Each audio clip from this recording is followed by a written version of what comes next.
बिछ गई सियासी विसात, खेला जा रहा है सियासी खेल, जारी है वार पलटवार। शह और मात के खेल में बनाई जा रही है रणनीति। कौन पड़ेगा किस पर भारी, ये कभी भी सिर्फ हस्तक्षेप.com पर अमलेंदु उपाध्याय के साथ। जो है भारतीय जनता पार्टी के अंदर से जो अमित शाह जी के ऊपर सवाल उठने चाहिए कि अमित शाह जी की पार्टी के अंदर हैसियत क्या है। भाई वो केंद्रीय गृह मंत्री हैं तो वो सरकार के अंदर उनकी स्थिति है, पार्टी के अंदर पार्टी के संगठन के अंदर उनकी स्थिति क्या है। सवाल ये है कि जेपी नड्डा जो हैं वो स्वयं जो वर्चुअल रैली क्यों नहीं करते, अमित शाह जी क्यों वर्चुअल रैली की शुरुआत करते हैं। और सरकार पर ये सवाल उठने चाहिए कि जो हमारा गृह मंत्री जो आज वर्चुअल रैली कर रहा है चुनाव के दृष्टिकोण को दृष्टिगत रखते हुए, वो गृह मंत्री हमारा जो है 70 दिन लॉकडाउन के निकल चुके, वो एक भी दिन भी जो प्रेस कॉन्फ्रेंस करने के लिए सामने क्यों नहीं आया।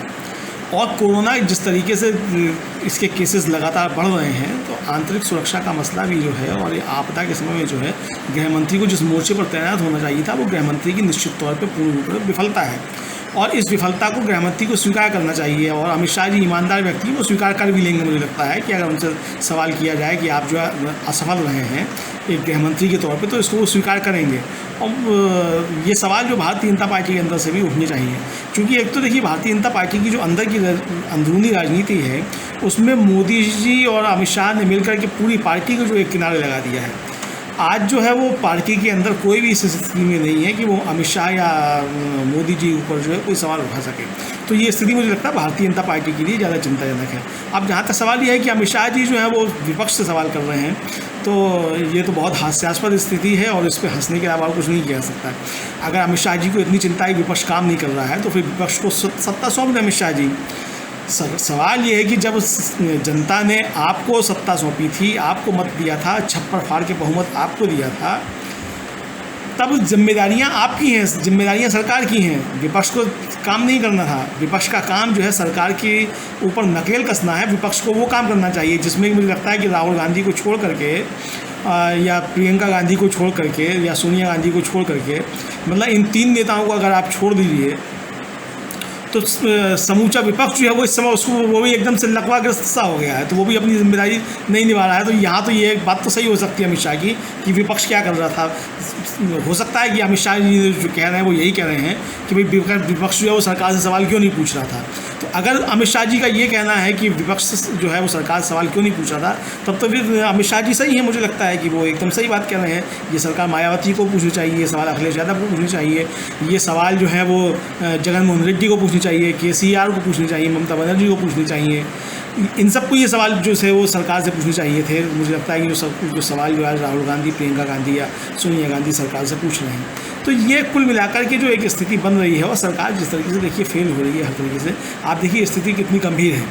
मतलब राजनीति से परे हट के सोचना चाहिए, एक आम भारतीय नागरिक की हैसियत से सोचना चाहिए कि दिल्ली के मुख्यमंत्री जो हैं जब उनका भी कोरोना टेस्ट होने की नौबत आ रही है और अभी थोड़ी देर पहले खबर आ रही थी कि डीएमके के एक विधायक जो हैं उनकी कोरोना से मृत्यु हो गई है, यानी कि जनप्रतिनिधियों की मृत्यु जो है वो शुरू हो गई है। हमारे पुलिस के जवान जो पहले मर चुके हैं, कई डॉक्टर्स हमारे मर चुके हैं और भारत उन देशों में शामिल हो गया है जहाँ सबसे ज़्यादा जो है वो कोरोना वॉरियर्स जो है वो कोरोना से पीड़ित हुए हैं।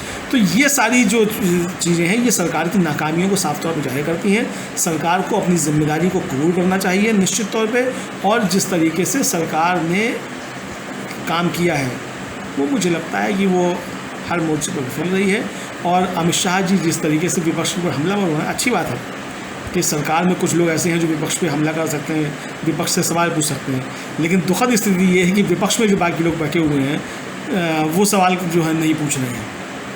तो मुझे लगता है कि इस समय जो विपक्ष को भी आगे बढ़ के सरकार से सवाल करने चाहिए और अमित शाह जी की जो बात है उसको सच साबित करना चाहिए कि विपक्ष जो है वो अपना काम कर रहा है और सरकार से सवाल कर रहा है।